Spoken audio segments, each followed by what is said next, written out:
What's up, speedsters? On the very first episode of this show, I looked at the Flash and his amazing cognitive abilities. Now, 100 episodes later, we are finally going to take a look at his most famous move, the Infinite Mass Punch. Let's take it panel by panel. Although the punch never had a name, in 1997, JLA number 3 established what came to be known as the Infinite Mass Punch. The move happened during a fight with Zoom, another speedster with the toughness of Superman. Needing to dispatch his foe quickly, the Flash drew upon his knowledge of physics. You've been asking me to take a look at the Infinite Mass Punch for years now, but until I did, I didn't know how much cool science was fit into the panels of the Flash. So let's start with the first Infinite Mass Punch panel in JLA number 3. Wally West needs to take out Zoom, so he engages the Speed Force and moves towards light speed, the speed limit for everything in the universe, at least for us humans. In this panel, Wally says that as he approaches light speed, relativistic effects take over. And that's totally right.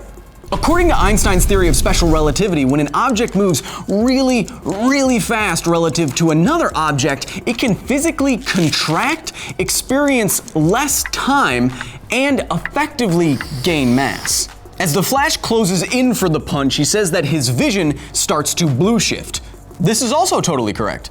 As Wally moves at near light speed towards Zoom, the wavelengths of light that his eye encounters will appear compressed and move towards the blue end of the visible spectrum. And this also means that as Wally comes in for the punch, Zoom will see something like this approaching as the wavelengths of light effectively change. But most importantly for his punch, the Flash says that his body's mass will increase towards infinity.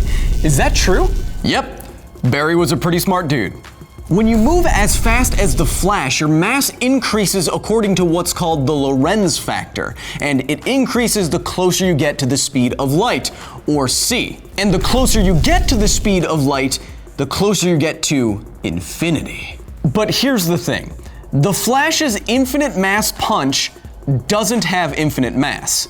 According to The Flash Volume 2, Issue 148, when Wally approaches light speed, or as close as anyone can get to it in the universe, his fist has the mass of a white dwarf star because of its relativistic mass. And that's fine. I mean, nerds were technically wrong about the IMP for 2 decades, but who cares, right? I care. To give Wally's fist the relativistic mass of a white dwarf star, on average maybe half the mass of our sun, then he wouldn't have to travel at light speed, just 99.999999999999999, this percentage of the speed of light, technically.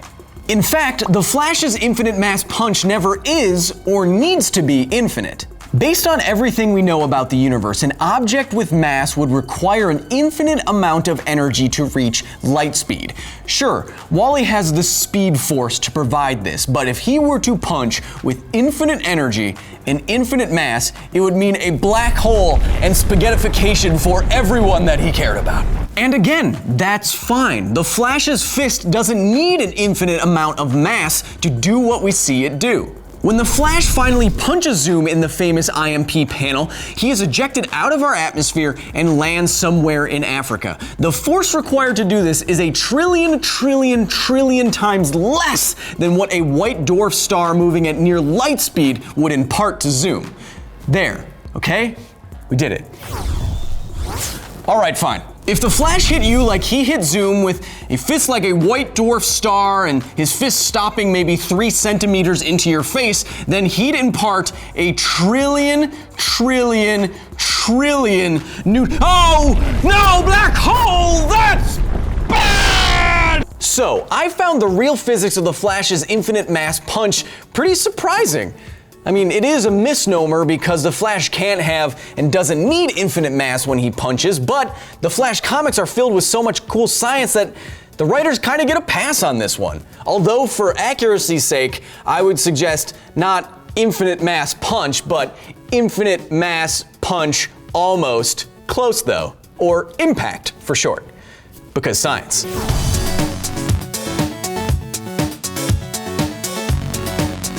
Thank you so much for watching. At Surprise Smith asks, would it be possible for Superman's arms of steel to catch Lois Lane in midair, or would she shatter her bones? She would 100% be dead.